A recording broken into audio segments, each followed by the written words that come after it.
दोस्तों, घर के मंदिर में इन दो मूर्तियों को आमने सामने भूल कर भी ना रखें, वरना घर में इतनी अड़चनें आना शुरू हो जाएगी कि आपका सब कुछ बर्बाद होने लगेगा। तो बोलो जय श्री राम, जय बजरंगबली की। दोस्तों सावधान, यह वीडियो आपकी ज़िंदगी को बदल सकता है। यह कोई साधारण जानकारी नहीं है, यह एक चेतावनी है। अगर आप चाहते हैं कि आपके घर में सुख शांति बनी रहे, पैसा आता रहे, तरक्की हो, बीमारी और रुकावटें दूर रहे, तो आज का यह वीडियो अंत तक ज़रूर देखें, क्योंकि अगर आपने यह एक गलती कर दी तो उसका खामियाजा सिर्फ आप ही नहीं बल्कि आपकी आने वाली पीढ़ियां भी भुगतेगी। हाँ दोस्तों, आपने बिल्कुल सही सुना। सिर्फ एक गलती जो लोगों को आम तौर पर अपने मंदिर में करते हैं और फिर रोते हैं कि पता नहीं किसकी नज़र लग गई है, किसका श्राप लग गया है। क्या यह कोई पितृदोष है, क्या यह कोई ग्रह दोष है, या फिर कोई वास्तु दोष है। लेकिन असल वजह आपके ही घर में होती है, आपके ही मंदिर में होती है। आज हम जो आपको बात कहने जा रहे हैं उन दो मूर्तियों की, जिन्हें अगर आपने आमने सामने रख दिया तो समझ लीजिए घर में अड़चने, विवाद और बर्बादी का कहर शुरू हो जाएगा। आप इसे रोक नहीं पाएंगे, नामुमकिन होगा रोकना।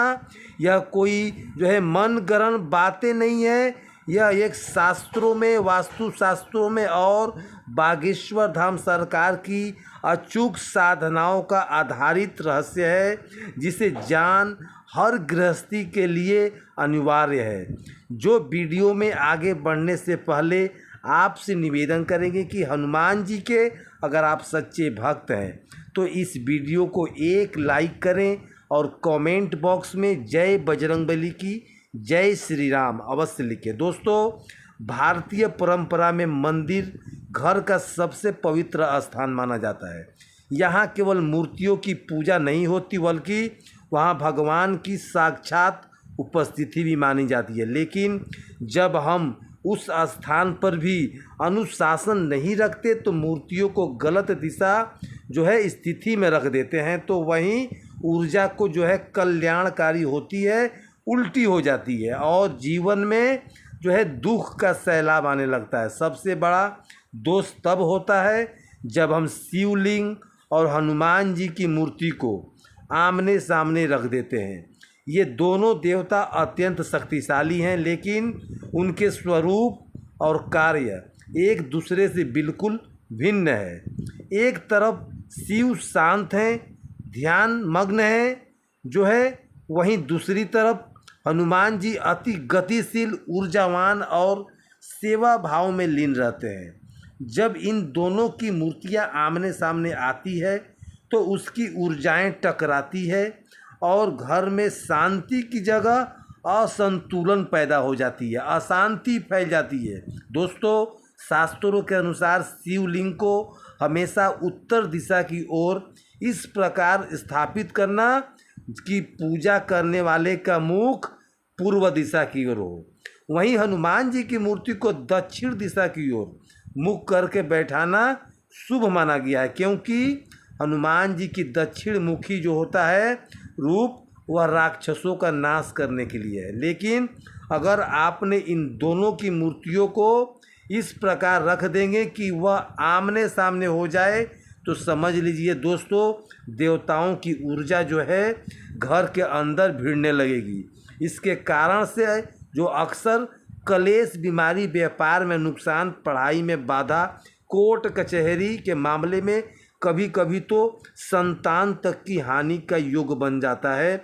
और ख़ासकर अगर किसी के घर में लगातार देवताओं का पूजा नहीं होती और उनके घर में दवाओं का खर्च बढ़ जाता है, परिवार में लोग मानसिक तनाव से जूझने लगते हैं, किसी भी काम में उनको सफलता हासिल नहीं होता, तो सबसे पहले आपने घर के मंदिर की दिशा और मूर्ति की स्थिति को जानना चाहिए। दोस्तों, बागेश्वर धाम सरकार द्वारा भी बार बार यही विषय में चर्चा किया जाता है कि लोग अज्ञानता के अभाव में अपने घरों में ऐसा दोष करते हैं जिससे उनका भाग्य ही उल्टा पुल्टा हो जाता।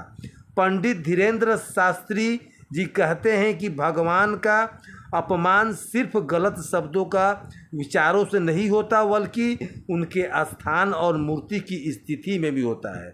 अगर आपने अनजाने में भी शिवलिंग की और हनुमान जी की मूर्तियों को आमने सामने रख दी तो यह किसी यज्ञ को बीच में छोड़ देने जैसा दोष पैदा करता है। इससे ना सिर्फ पूजा निष्फल होती है बल्कि घर में निगेटिव एनर्जी का वास होने लगता है।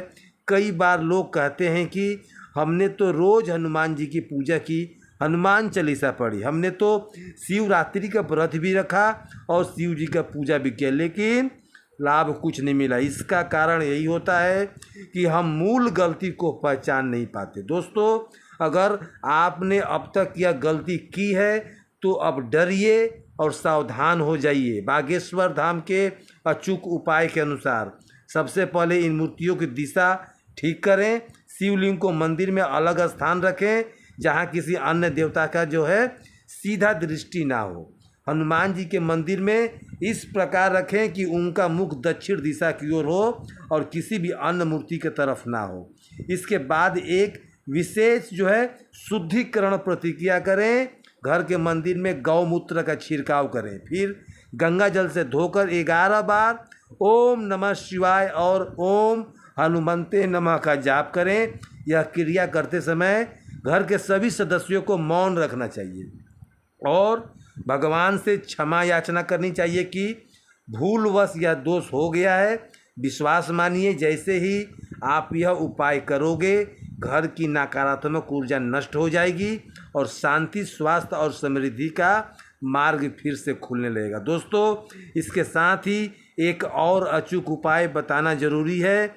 अगर घर में लंबे समय से धन की समस्या है, विवाद है या फिर काम में बार बार अड़चने आ रही है तो मंगलवार या शनिवार को हनुमान जी के सामने 5 लाल चने चढ़ाकर उन्हें सिंदूर और चमेली का तेल अर्पित करें। फिर वहीं बैठकर 108 बार ओम हनुमंते नमः का जाप करें और ध्यान रहे घर के मंदिर में कोई भी टूटी फूटी या फिर दरार वाली मूर्ति ना रखें, क्योंकि यह भी वही दोष उत्पन्न करता है जो आमने सामने मूर्तियां रखने पर।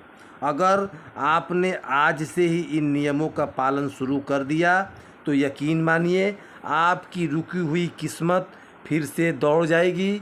यह जानकारी यदि आपको अच्छा लगा हो तो हमारे चैनल को सब्सक्राइब करके हमसे जुड़ जाएं ताकि आपको ऐसी और आध्यात्मिक वीडियो मिलता रहे। तो दोस्तों, कमेंट में जय श्री राम, जय श्री बागेश्वर धाम सरकार, जय बजरंगबली की अवश्य लिखें। धन्यवाद।